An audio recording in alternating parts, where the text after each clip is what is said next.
मेरा सवाल ये है, विपक्ष से मेरा ये सवाल है कि जो पूरी दुनिया में चल रहा है, हमारे पड़ोस में चल रहा है, हर एक कंट्री के साथ ये हो रहा है कि पहले उनकी इलेक्शन व्यवस्था पे सवाल उठाएंगे, फिर उस कंट्री में कू हो जाएगा, तख्ता पलट हो जाएगा। तो क्या अपोजिशन का यही मुद्दा है कि भारत में तख्ता पलट करना है उन्हें, कि पहले ईडी पे सवाल उठाते हैं, फिर मीडिया पे भी सवाल उठाते हैं, जबकि तुम पर सवाल उठाएंगे? हाँ वही है। ज्ञानेश कुमार से कोई रिश्ता? नहीं कुछ नहीं है। बेचारा डर गया। मैं सोचा पूछ लो, बेचारा फंस जाएगा बाद में। अखिलेश जी, आप ही से मुखातिब था बच्चा, वो ध्यान में नहीं था वो। चलिए 2-3 सवाल और लेते हैं। आइए जल्दी आइए मैम। मैम मेरा सवाल ये था, जैसे कि इलेक्शन पास आ चुके हैं, तो इसी टाइम पर मतलब क्यों अकाउंट्स में 10-10 हजार रुपए डाले गए हैं? आ चुके हैं अब तो, इलेक्शन के टाइम में उस वक्त पर दिया था कोई लड़की। आइए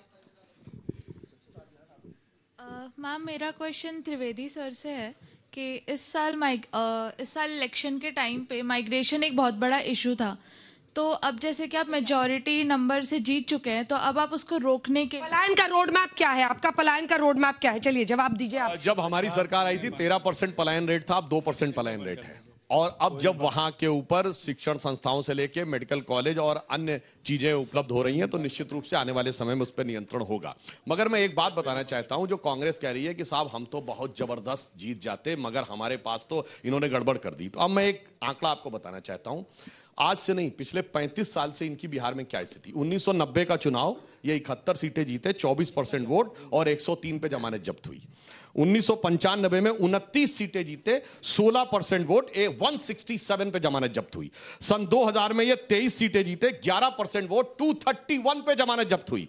उसके बाद 2005 में 9 ही सीटें जीते, खैर लड़ाई नहीं थे ज्यादा। 2010 में 4 सीटें जीते, 6% वोट, 219 पे जमानत जब्त हुई। मेरे भाई आपका वोट था कहां जो आप कह रहे चोरी हो गया? मतलब फटक चंद ना लुटिया ना थारी, फिर भी हमने बाजी मारी। गजब दिखाई इन्होंने बता दिया। अरे मेरे भाई, उसके बाद आप ही लोग का टाइम है, आप ही दोनों है। आप लोगों ने सुना होगा एक अश्वमेध का घोड़ा, जहां जाता था वहां जीतता चला जाता था।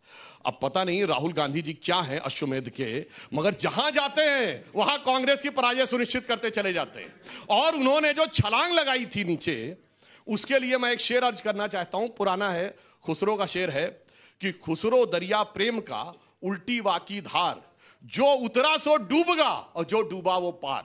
तो मैं कहना चाहूंगा भैया भैया जलवा मोदी का, तुम न समझे उसकी धार, और जो छिटका सो डूबगा, जो साथ आवा वो पार।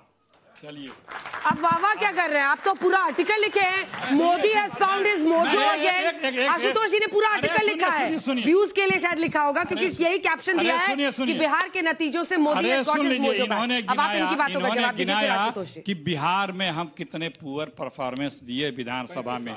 हाँ देखिए, हमारी निष्पक्षता, हम सत्ता में थे लेकिन एको बूथ जीत के एको बेईमानी नहीं किए, हार गए। हम दिल्ली में सरकार में थे, चाहते तो, अरे बीच में मेरे भाई, बीच में इन्होंने खुद उदाहरण दिया, साक्ष्य दिया। अरे सुन लीजिए, मतलब कुछ नहीं था ना। प्लीज 1 मिनट भैया, आप बोल चुके हैं ना। अगर हम चाहते तो बेईमानी करके जीतते कि नहीं जीतते? नहीं किया मैंने, ये बता रहे हैं। अरे सुन तो लीजिए, जो भी जीता हो, जो हम आपने मेरा आंकड़ा किया, लेकिन हमने अपने लिए बेईमानी नहीं की, मैं ये बता रहा हूँ। दूसरी बात, हम हरियाणा में प्रूफ मांगते रह गए, वोटिंग के होने के 10 ही दिन के अंदर नियम बदल दिया, चुनाव आचार संहिता का नियम ही बदल दिया कि अब नहीं देंगे, हम रखेंगे नहीं। महाराष्ट्र कहा कि भैया 65 लाख वोट कैसे अचानक बढ़ गए आपके 3 दिन बाद। जब हाथ से लिखा जाता था, ईवीएम से वोट नहीं था, तब जो बताया जाता था शाम को 8-9 बजे, उतने वोट रहते थे फाइनल तक। अब 3 दिन 4 दिन बाद 50 लाख 60 लाख 1 करोड़ 20 लाख 30 लाख वोट बढ़ जा रहे हैं। और जो चीज प्रिस्क्राइब था हरियाणा का, महाराष्ट्र का, वो दस्तावेज नहीं दे रहे, नियम बदल दिया।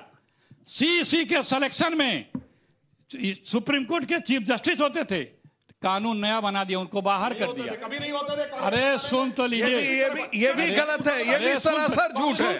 अरे सरासर झूठ है। सरासर झूठ, अरे सरासर झूठ। सोनिया गांधी के दरबार में बैठने वाले लोगों को आप चीफ इलेक्शन कमिश्नर बनाया करते थे। गांधी परिवार की चाकरी करने वाले लोगों को आप इलेक्शन कमिश्नर बनाया करते थे। शोर बातें और लड़िए, और शोर मचावे, शोर चिल्लाइए, सब चिल्लाइए, शोर मचावे, शोर, और चोर गद्दी छोड़, दर्शकों को समझ ना आए, इतना चोर चिल्लाइए। गद्दी छोड़, शोर मचा रहे हैं। इससे नहीं कुछ होगा भाई। आपने जो चुनाव नारा तो आपका फूस हो गया सर। कोई नारा फूस नहीं होता है। लूट रहे हो, कब तक? चलिए आशुतोष जी, हाइड्रोजन बम अभी बचा हुआ है। नहीं, हमारे ख्याल से जनसंघ का भी परफॉर्मेंस एक बार देख लेना चाहिए। मैं पढ़ के बोल देता हूँ। 1952 में जनसंघ को 3 सीट, 1957 में 4 सीट, 1962 में 14 सीट, 1967 में 35 सीट, 1971 में 22 सीट, और जनता पार्टी जब 1980 में थी 31 सीट, 1984 में 2 सीट। तो क्या अटल बिहारी वाजपेयी बहुत खराब नेता थे? या दीनदयाल उपाध्याय बड़े खराब नेता थे? या लाल कृष्ण आडवाणी बड़े खराब नेता थे?